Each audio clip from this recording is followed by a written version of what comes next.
नमस्कार दोस्तों, मेरा नाम है डॉक्टर ताहिर। मैं एक मनोचिकित्सक, डी एडिक्शन एक्सपर्ट और सेक्सोलॉजिस्ट हूं। मैं दिल्ली के अंदर कार्यरत हूं।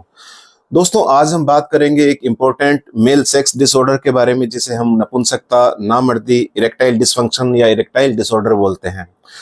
ये करीब 30 से 40% पुरुषों के अंदर आजकल पाया जा रहा है। तो दोस्तों, आज का जो वीडियो है पूरा इसके कारणों के लिए डेडिकेटेड है कि किन कारणों से नपुंसकता इंसान में आ सकती है। तो इसके कारणों पर बात करने से पहले हम इसकी डेफिनेशन जान लेते हैं कि आइडियली कब हम नपुंसकता किसी केस को बोल सकते हैं। दोस्तों, अगर किसी व्यक्ति के अंदर सेक्सुअल एक्साइटमेंट के समय या फिर सेक्स करते समय या तो उसके लिंग में तनाव बिल्कुल ना आए, एक शर्त, या फिर उसके लिंग में तनाव आए लेकिन थोड़ी देर में लिंग शिथिल पड़ जाए, ढीला पड़ जाए, यानी कि वो अपने तनाव को मेंटेन नहीं कर पाए, यह है दूसरी सिचुएशन।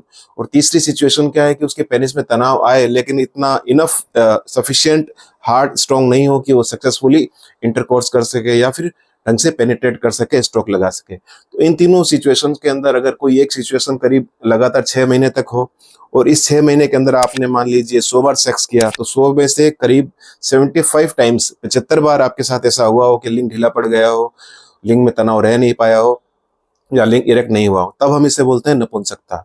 अब दोस्तों, हम इसके कारणों की बात करते हैं। तो कारणों के अंदर जो सबसे इंपॉर्टेंट कारण है वो है साइकोजेनिक इंपोर्टेंस, जो कि अधिकतर यूथ पॉपुलेशन में होता है, जवान लड़कों में होता है।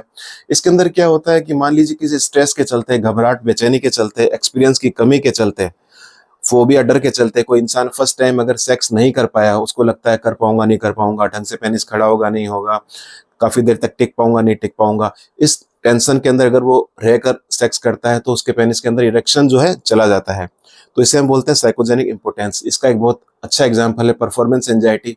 फॉर एग्जाम्पल, जो इंसान फर्स्ट टाइम अपनी पत्नी या पार्टनर के साथ सेक्स कर रहा है, मान लीजिए फर्स्ट टाइम हो गया, उसके मन में विचारों की ऐसी उधेड़-बुन चली कि मेरा पेनिस ढंग से इरेक्ट होगा नहीं होगा, देर तक कर पाऊंगा नहीं कर पाऊंगा, कहीं वेजाइना में जाते ही लूज तो नहीं पड़ जाएगा, कहीं 3-4 स्ट्रोक के अंदर लूज तो नहीं पड़ जाएगा। तो उसके दिमाग में ऐसे विचारों की द्वंद चलता है, जिससे वो फोरप्ले पर कंसंट्रेट नहीं कर पाता, अपनी जो पार्टनर है उसके बॉडी पार्ट्स पर कंसंट्रेट नहीं कर पाता, उसे एंजॉय नहीं कर पाता और उसका जो इरेक्शन है जल्दी लॉस्ट हो जाता है।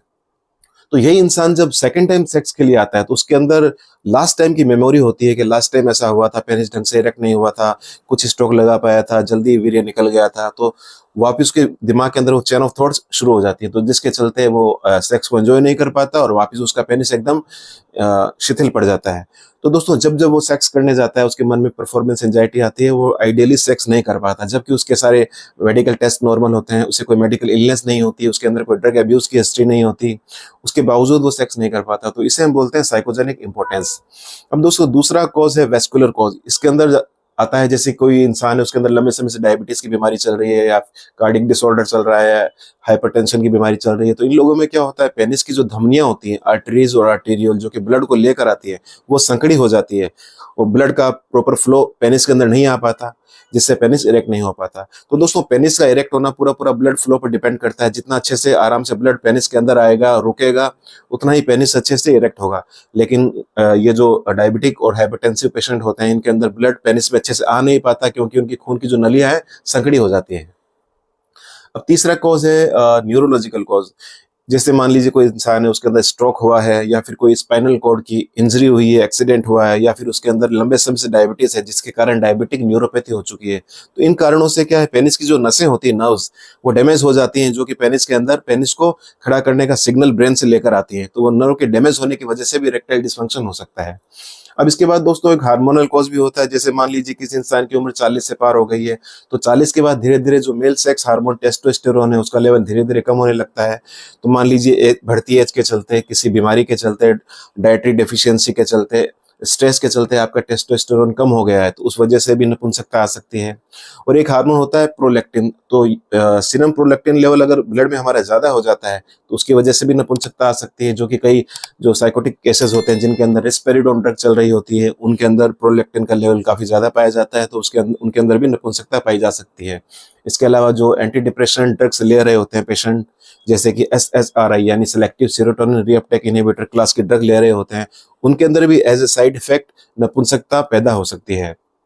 अब दोस्तों, बात करते हैं हम ड्रग एब्यूज की, जो लोग ड्रग एब्यूज करते हैं, सब्सटेंस एब्यूज करते हैं, यानी कि नशा करते हैं, जैसे कि सिगरेट पीते हैं लंबे समय से, तो उनके अंदर नपुंसकता की शिकायत काफी होने के चांसेस रहते हैं, क्योंकि सिगरेट के अंदर जो टोबैको होता है उसके अंदर एक निकोटिन केमिकल होता है जो कि हमारी पेनिस की ब्लड वेसल्स को एकदम संकड़ा कर देता है, जिससे प्रॉपर ब्लड जा नहीं पाता और पेनिस ढंग से इरेक्ट हो नहीं पाता। इसके अलावा जो अल्कोहल लेते हैं, चरस, गांजा, भांग लेते हैं, वो भी लंबे समय पर जाकर नपुंसकता के शिकार हो सकते हैं। अब दोस्तों उसके अगला फैक्टर है ओबेसिटी। अगर आप ओबीज होते हैं तो आपकी बॉडी के अंदर चारों तरफ फैट ही फैट होता है। तो हमारी जो बॉडी के पेरिफेरल फैट्स है उसके अंदर एक एंजाइम होता है एरोमेटेज। ये एंजाइम क्या करता है, हमारा जो टेस्टोस्टेरोन है मेल सेक्स हार्मोन, इसे फीमेल सेक्स हार्मोन एस्ट्रोजन में कन्वर्ट कर देता है, जिससे क्या होता है हमारा टेस्टोस्टेरोन का लेवल कम हो जाता है और हमारे अंदर कुछ फेमिनाइन कैरेक्टर्स डेवलप हो जाते हैं और इरेक्शन की प्रॉब्लम डेवलप होने लग जाती है।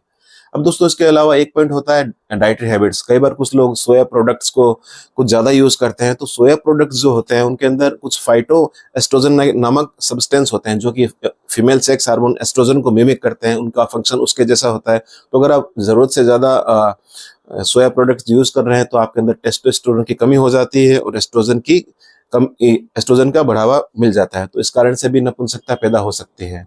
तो दोस्तों ये कुछ कारण थे किन कारणों से हमारा टेस्टोस्टेरोन का लेवल कम हो सकता है। अगर इन कारणों को हम अच्छे से समझ सकते हैं, अच्छे से जान सकते हैं, तो हम अपना इलाज टाइम से शुरू कर सकते हैं और अच्छे से शुरू कर सकते हैं। और जब भी आपको अपने अंदर टेस्टोस्टेरोन की कमी दिखाई दे, आपने जांच करवाई, टेस्टोस्टेरोन की कमी हुई, तो आप अपने डॉक्टर से मिलिए, उसके परामर्श के अनुसार अपनी डाइट्स को ठीक कीजिए, अपने स्ट्रेस को ठीक कीजिए।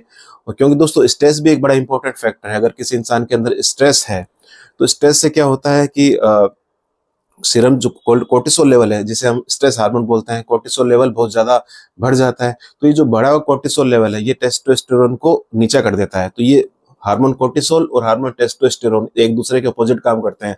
अगर कोर्टिसोल ऊपर है तो टेस्टोस्टेरोन नीचे है। तो अगर मान लीजिए हम एंजाइटी के अंदर है, स्ट्रेस, वरी के अंदर है, तो हमारी बॉडी के अंदर जो कोर्टिसोल का लेवल अप हो जाएगा, जो कि हमारे मेल सेक्स हार्मोन टेस्टोस्टेरोन को कम कर देगा। इसलिए कहा गया है कि आप जब भी सेक्स करें एकदम रिलैक्स होकर करें, किसी भी प्रकार की टेंशन ना करें, क्योंकि अगर आप रेगुलर टेंस रहेंगे, वरी में रहेंगे, तो आपका जो कोर्टिसोल लेवल बढ़ जाएगा और टेस्टोस्टेरोन का लेवल कम हो जाएगा।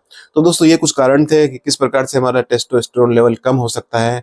तो उम्मीद करता हूँ आपको अच्छे से समझ में आए होंगे। आप इस वीडियो को लाइक करें, शेयर करें और मेरे चैनल को सब्सक्राइब करें। Thank you.